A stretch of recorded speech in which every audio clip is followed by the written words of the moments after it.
ఇకపై మీకు ఇష్టమైన ఫేవరెట్ సీరియల్స్ యొక్క ఫుల్ ఎపిసోడ్స్ యూట్యూబ్లో అందుబాటులో ఉండవు. కేవలం సన్నెక్స్లో మాత్రమే ఫ్రీగా చూడొచ్చు. ఏంటి సీను, ఒంటరిగా ఆలోచిస్తున్నావు?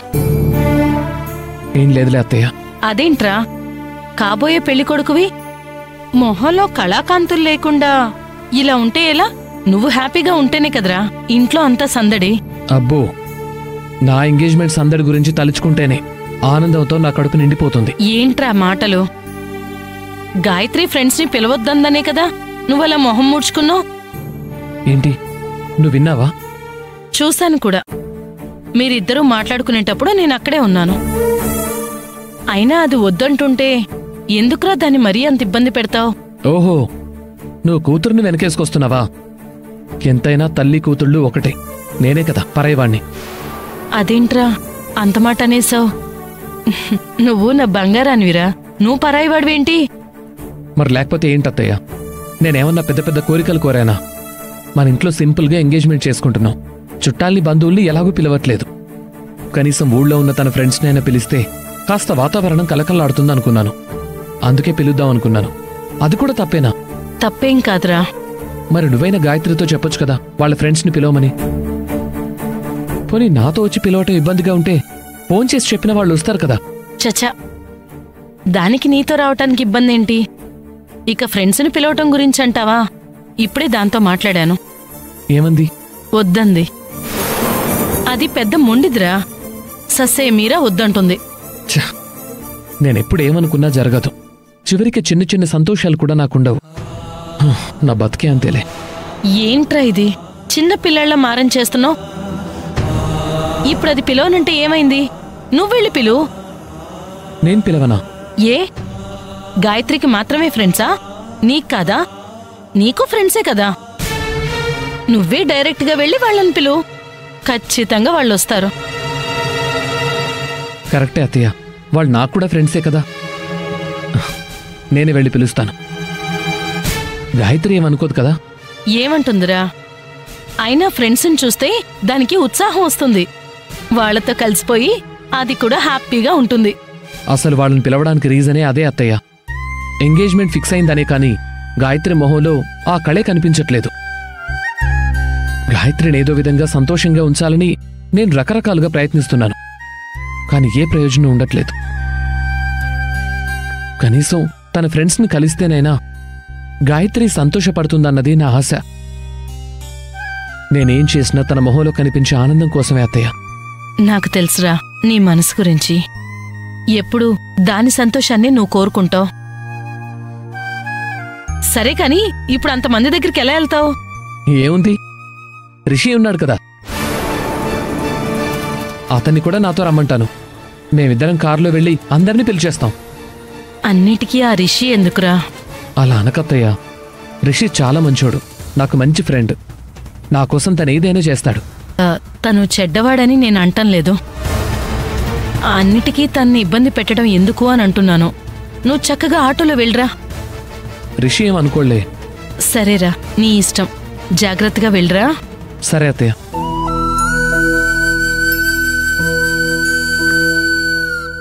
వీడు వద్దంటున్నా ఆ రిషితో తిరుగుతున్నాడు. ఏమవుతుందోనని భయంగా ఉంది.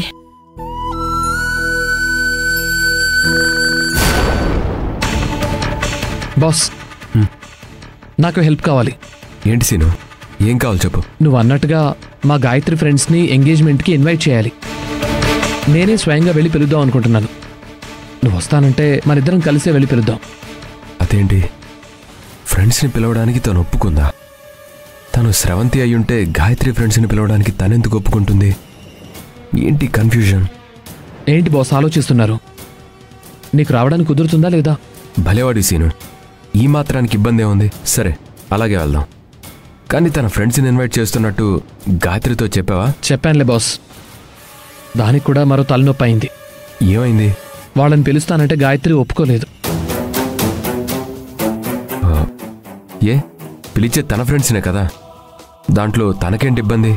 నాకు అదే అర్థం కావటం లేదు. వాళ్ళని వద్దంటే వద్దని మొండిపట్టు కూర్చుంది. ఎస్, నేను అనుకున్నదే నిజం. గాయత్రి అయ్యుంటే అందరినీ పిలిచేది.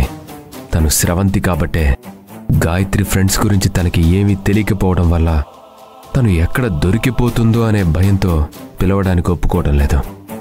మరి గాయత్రి వద్దంటే తన ఫ్రెండ్స్ని ఎందుకు పిలుస్తున్నట్టు? గాయత్రి అలా మాట్లాడినందుకు నేను చాలా ఫీల్ అయ్యాను. సంతోషంగా జరగాల్సిన శుభకార్యంలో గాయత్రి అడ్డుపడుతోందని బాధపడ్డాను. ఇంతలో అత్తయ్య నా దగ్గరకొచ్చి అది అలాగే అంటుంది, నువ్వు వెళ్ళి వాళ్ళని ఇన్వైట్ చేయని చెప్పింది. ఓ అలాగా. గాయత్రి ఫ్రెండ్స్ని పిలవద్దనడానికి రీజన్ ఏమై ఉంటుంది? అంటే మేము ఈ ఎంగేజ్మెంట్కి పెద్ద ఖర్చు లేకుండా సింపుల్గా చేస్తున్నాం బాస్. అత్తయ్య మామయ్యకి ఇబ్బంది అవుతుందేమోనని గాయత్రి ఆలోచించుంటుంది. అంతే అంటావా? అంతే అయి ఉంటుంది. గాయత్రి మొదటి నుంచి ఫ్రెండ్స్తో చాలా క్లోజ్గా ఉండేది. వాళ్ళొస్తే ఎప్పుడు ఇంట్లో సరదాగా ఉండేది. నువ్వు అన్నట్టు ఇప్పుడు ఆ ఎంగేజ్మెంట్కి నిజంగా వాళ్ళొస్తే మళ్ళీ గాయత్రి మొహంలో ఆనందం కనిపిస్తుందన్న నమ్మకం నాకుంది. తన బిహేవియర్ని బట్టి తను ఆల్మోస్ట్ గాయత్రి కాదు అని తెలుస్తూనే ఉంది. ఏదో టైంలో తను ఓపెన్ అవ్వక తప్పదు. మరి వెళ్దాం బాస్. పద.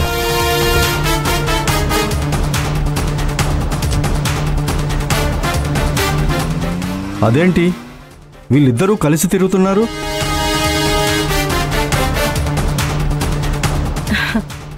ఏంటన్నయ్య ఎలా వచ్చారో?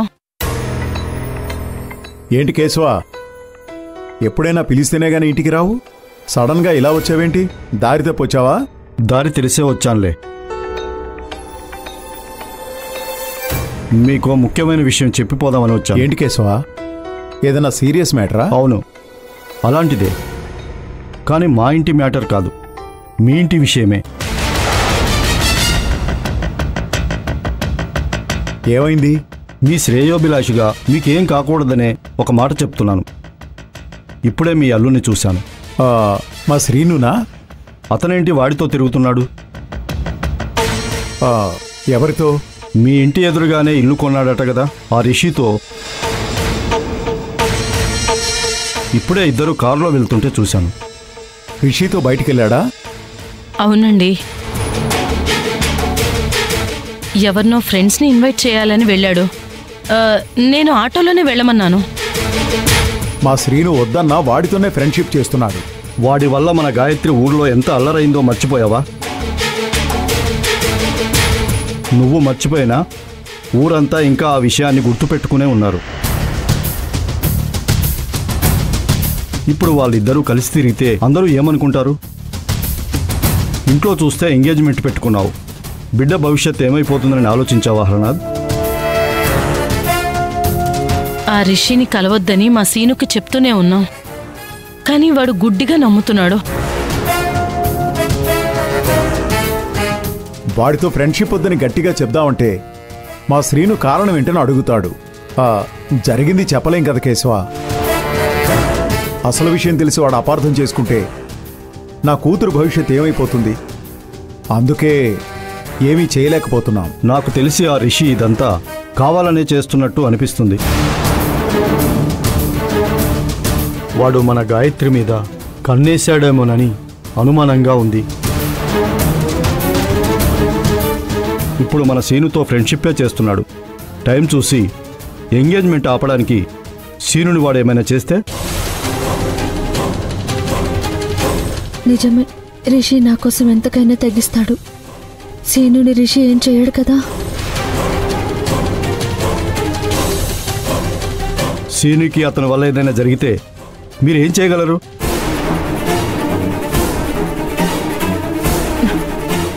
సీనుకి వెంటనే ఫోన్ చేసి ఇంటికొచ్చేమని చెప్పు. ఎందుకు అని అడిగితే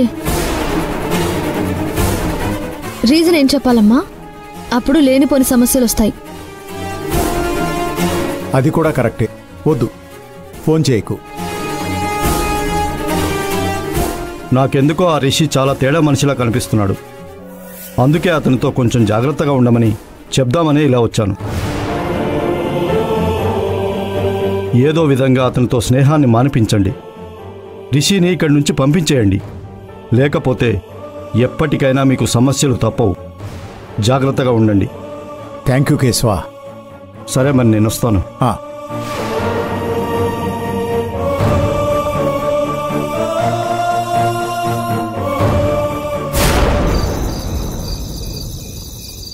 ఇంత టైం అవుతోంది, వీడింకా రాలేదు. అమ్మా గాయత్రి, శ్రీను ఎక్కడున్నాడో ఏంటో ఒకసారి ఫోన్ చేయి. ఆల్రెడీ చేశాను నాన్న, ఫోన్ కలవడం లేదు. బహుశా సిగ్నల్స్ లేవేమో. ఇప్పుడు ఒకసారి ట్రై చేయి. సరే. The number you are trying to call is currently not reachable. లేదమ్మా, కాల్ కనెక్ట్ అవ్వడం లేదు. ఇన్ని రోజులు ఏమీ అనిపించలేదు కానీ కేశవ చెప్పిన తర్వాత ఏదో తెలియని భయంగా ఉంది. మన శ్రీనిగాడికి ఏమీ కాదు కదా? ఏం కాదు నాన్న, మీరు టెన్షన్ పడకండి. పోనీ రిషి నెంబర్కి ఫోన్ చేస్తే? అతని నెంబర్ మన దగ్గర లేదు కదా? నా దగ్గర ఉంది. అతని నెంబర్ నీ దగ్గర ఎందుకుంది? నేను ఇంటర్వ్యూ కోసం టౌన్కి వెళ్ళినప్పుడు రిషి నెంబర్ నుండే హారిక నాకు కాల్ చేసింది. అయితే ఒకసారి ట్రై చేయి. సరే.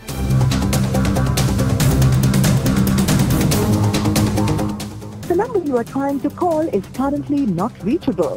Please try again later. లేదు నాన్న, అతని ఫోన్ కూడా కలవడం లేదు. భగవంతుడా, సీనుకేం కాకూడదు, నువ్వే కాపాడాలి.